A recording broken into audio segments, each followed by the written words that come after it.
One young woman, one arrogant food critic, and a simple neighborhood bakery. What started as a cruel attempt to destroy her family's legacy turned into a moment that silenced the room and shattered egos.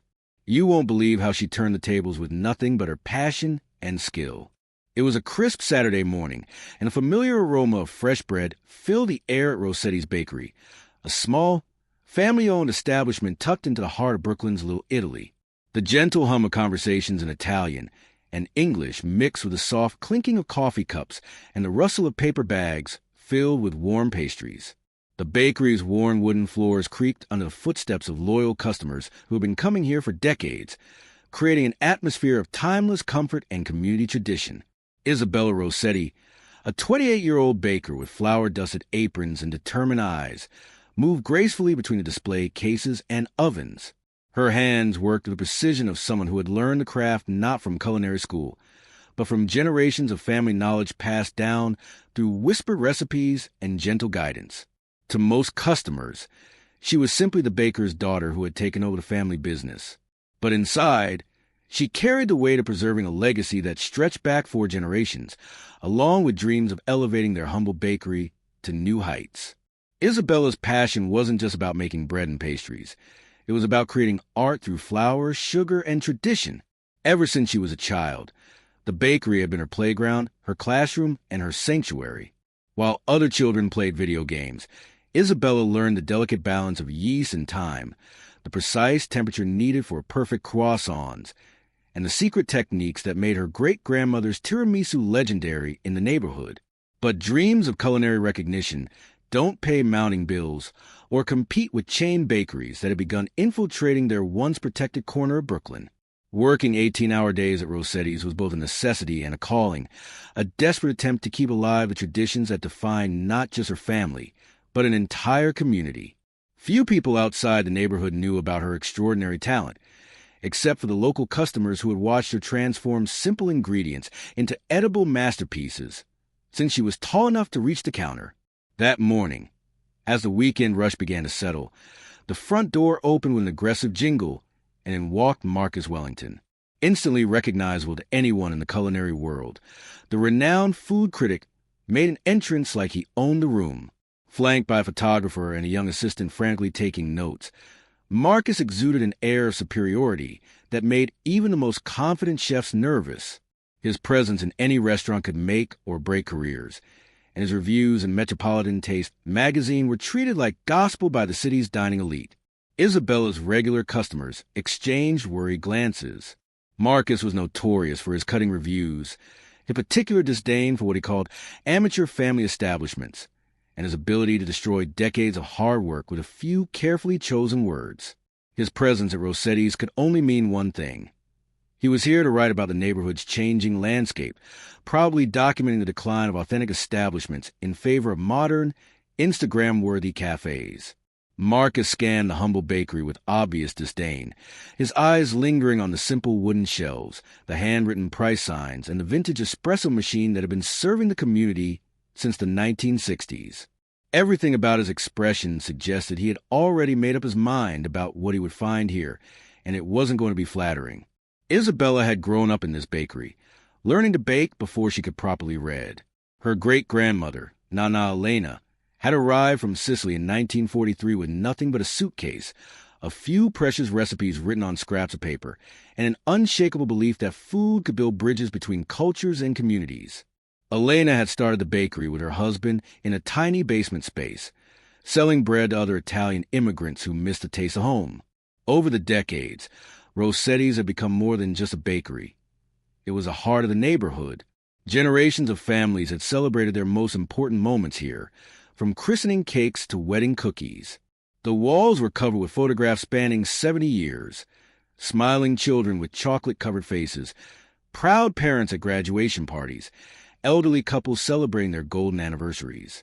Each image told a story of community, tradition, and the quiet magic that happened when food was made with love rather than efficiency.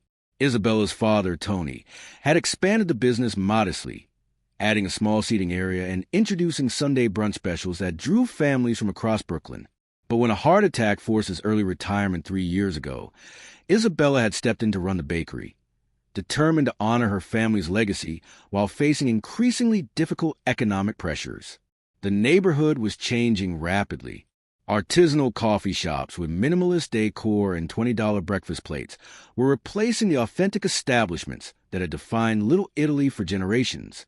Young professionals with expensive tastes and Instagram accounts were moving in, while the older Italian families who had supported Rossetti's for decades were moving away or passing on. Isabella found herself caught between honoring tradition and adapting to survive, a balance that became more precarious with each passing month. She had quietly been experimenting with new recipes, fusion techniques that honored her Italian heritage while appealing to contemporary palates. Her modern interpretation of classic cannoli, featuring unexpected flavor combinations like lavender, honey, and cardamom, had earned rave reviews from adventurous customers.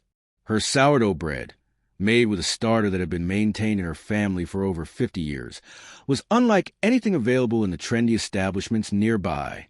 But despite her innovations and undeniable talent, Rossetti's remained overshadowed by flashier competitors with better marketing budgets and social media presence.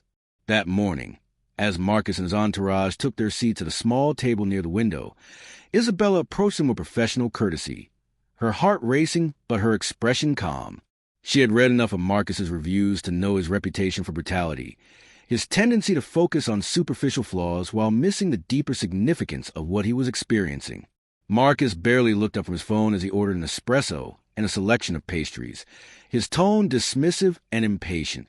"Just bring me whatever you think represents this place," he said with obvious boredom. "I assume you have the usual neighborhood bakery offerings. Stale croissants, overly sweet cookies, that sort of thing." The comment stung, but Isabella maintained her composure. She had dealt with dismissive customers before, though none with Marcus's power to influence her business's future. She nodded politely and retreated to prepare his order, choosing her finest pastries and brewing the espresso with extra care, knowing that this single interaction could determine whether Rossetti survived or became another casualty of gentrification. Isabella didn't respond to his rudeness directly.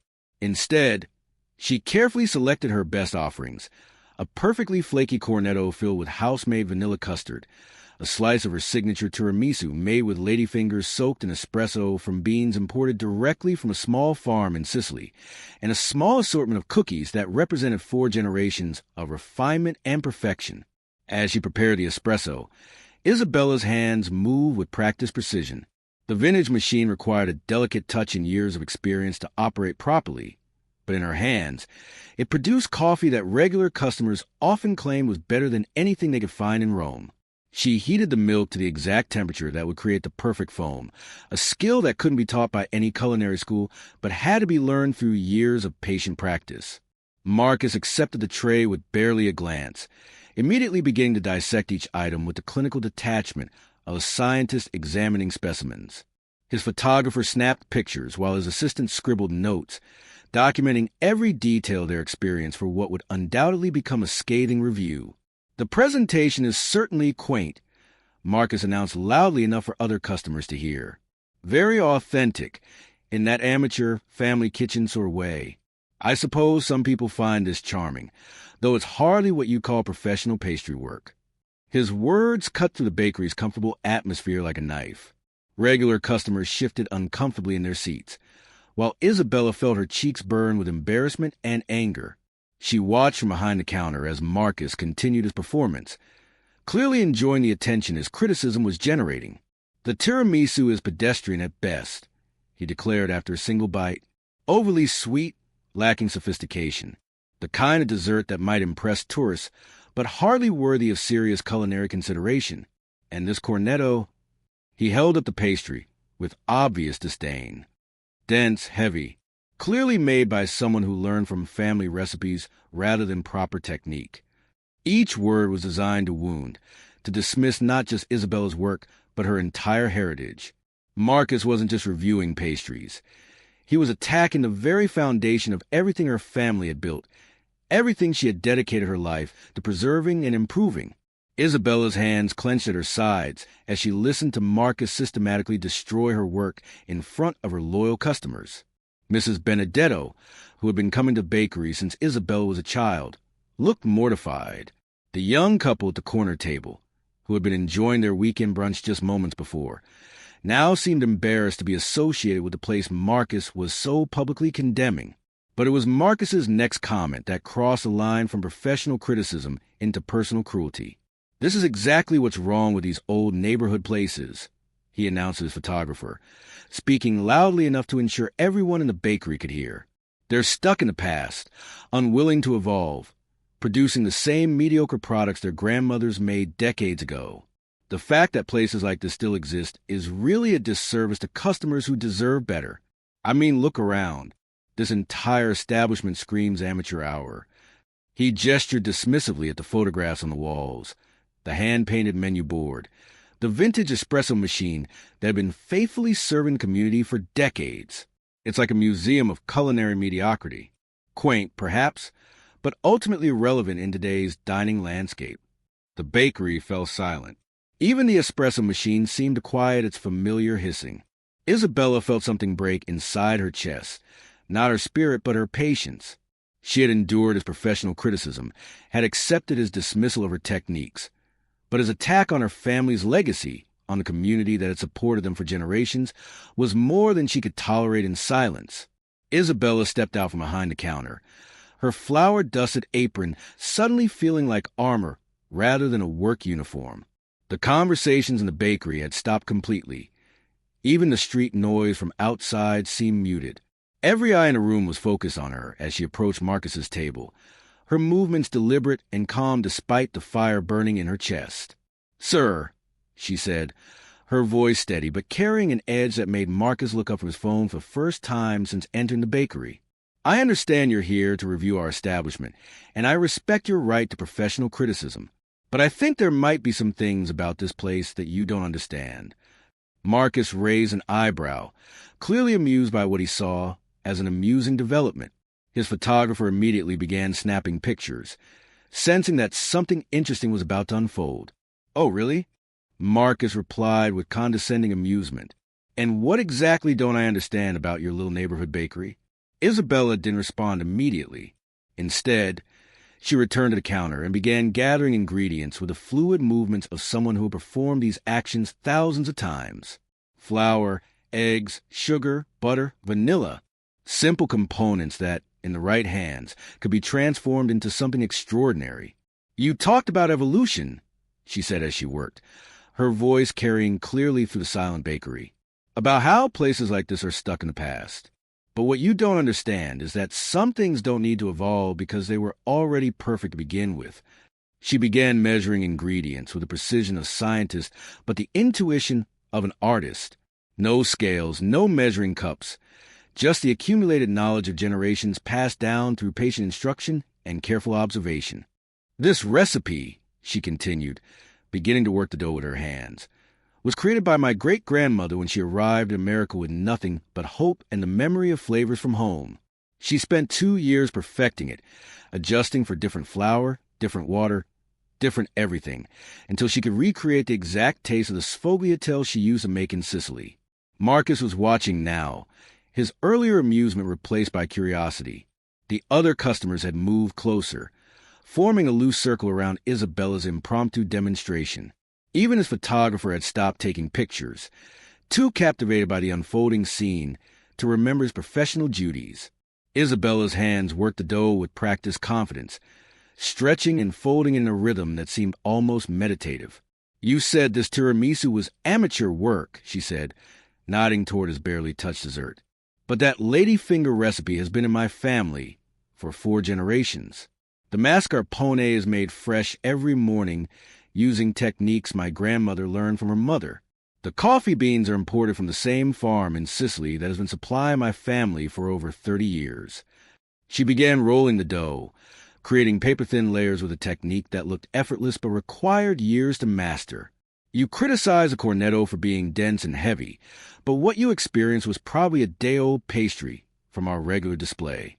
The ones I'm making now, they'll be in the oven in 10 minutes and ready to eat in 20. And they'll be unlike anything you've ever tasted." The bakery had become completely silent, except for the gentle sounds of Isabella's work. The soft thud of dough being rolled, the whisper of flour being dusted across the surface, the quiet confidence of someone who knew exactly what she was doing. "You want to see evolution?" Isabella asked, beginning to shape the delicate pastry shells. "This is evolution. Taking a recipe that's been perfected over generations and adding my own touches. The filling I'm making now includes vanilla beans from Madagascar, honey from a local apiary, and a touch of orange zest that I source from a farmer upstate who grows the most incredible citrus fruit you've ever tasted." She moved to the stove, beginning to prepare the custard filling with movements that were both precise and graceful. The aroma that began to fill the bakery was extraordinary, rich, complex, and utterly unique. Marcus found himself leaning forward despite his earlier dismissiveness. The casual arrogance that had defined his demeanor since entering the bakery was slowly giving way to something approaching respect, or at least professional curiosity. "You talked about professional technique," Isabella continued, whisking the custard with perfect consistency. "But what you don't understand is that the best technique isn't something you learn in a classroom. It's something you absorb over years of working alongside masters, of understanding not just how to follow a recipe, but why each step matters, how humidity affects rising time, how the age of your sourdough starter influences flavor, how the temperature of your hands can make the difference between good pastry and extraordinary pastry." She began assembling the sfogliatelle with movements that looked like art in motion. Each shell was perfectly shaped, each spoonful of filling distributed with exact precision. The finished pastries were works of art, golden, delicate, emanating an aroma that made everyone in the bakery unconsciously lean closer. "This establishment," Isabella said as she placed the pastries in the oven, "isn't a museum of mediocrity. It's a living repository of knowledge that can't be learned from books or acquired in a semester. Every recipe here represents decades of refinement, hundreds of small adjustments made by women who understood that feeding people isn't just about nutrition. It's about creating moments of joy, preserving culture, building community." The timer on the oven seemed unusually loud in the silent bakery. Isabella began cleaning her workspace with the same methodical precision she had used in her preparation, but her eyes never left Marcus's face. "You want to know what makes this place special?" she asked. "It's not just the recipes, though they're exceptional. It's not just a technique, though that's been perfected over generations. It's the fact that when Mrs. Benedetto comes in every Saturday morning, I know she wants her usual cornetto and cappuccino, but I also know she's been lonely since her husband passed. So I always have time to chat with her about her grandchildren. It's knowing that the Martinelli family orders the same birthday cake every year for their daughter, and that making it perfectly isn't just about following a recipe. It's about being part of their celebration." She gestured toward the photographs covering the walls. "These aren't decorations. They're documentation of 4 generations of this bakery being part of people's most important moments. Christenings, graduations, weddings, anniversaries. We're not just selling pastries. We're participating in the rhythm of this community's life." The oven timer rang, and Isabella removed the sfogliatelle with practiced efficiency. The pastries were perfect, golden, flaky, emanating an aroma that made everyone in the bakery audibly sigh with appreciation. She plated them with the careful attention of a fine dining chef, adding small garnishes that elevated the presentation without overwhelming the essential beauty of the pastry itself. She placed the plate in front of Marcus, along with fresh espresso prepared with the same vintage machine he had earlier dismissed as outdated. "Now," she said, her voice carrying quiet authority, "I'd like you to try something made with a passion, technique, and tradition you dismissed as amateur work. And I'd like you to understand that evolution doesn't always mean abandoning what came before. Sometimes it means taking something perfect and making it even better."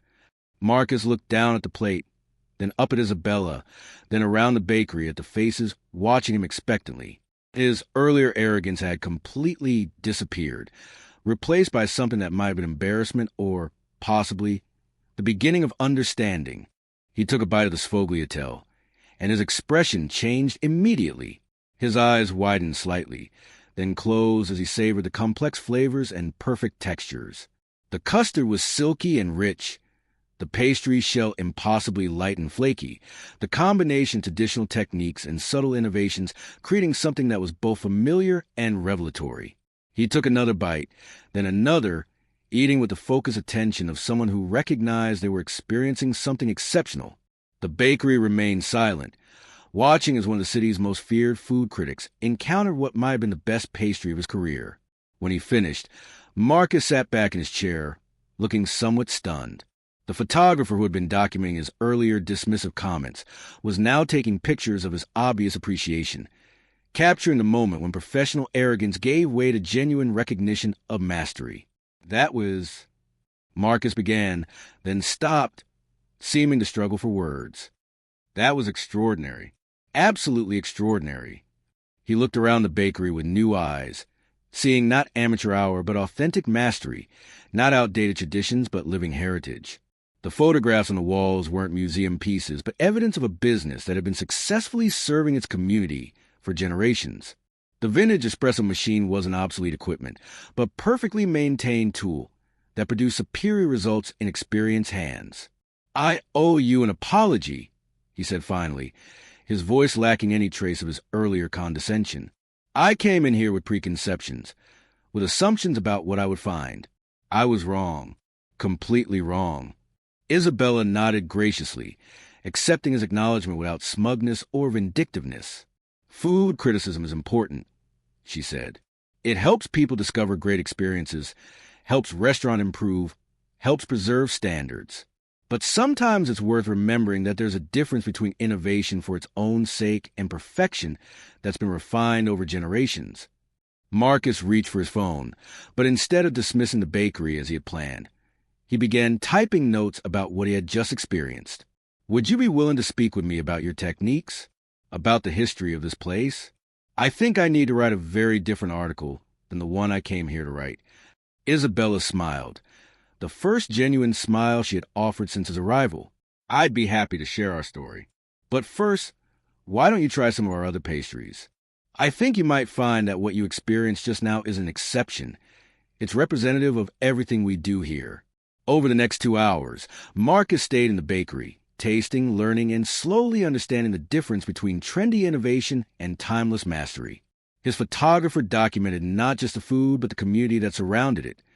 The regular customers who treated the bakery like an extension of their own homes, the multi-generational relationships that had been built over decades of shared meals and celebrations. When Marcus's review appeared in Metropolitan Taste, 2 weeks later, it wasn't the dismissive critique that Isabella had feared.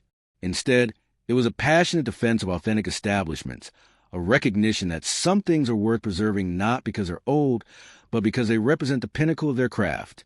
"Rossetti's Bakery," he wrote, "is not a relic of the past, but a masterclass in what food can be when it's made with genuine passion, refined technique, and deep respect for tradition. In an age of Instagram-worthy presentations and novelty flavors, Isabella Rossetti reminds us that true innovation comes not from abandoning what works, but from perfecting it beyond what seems possible."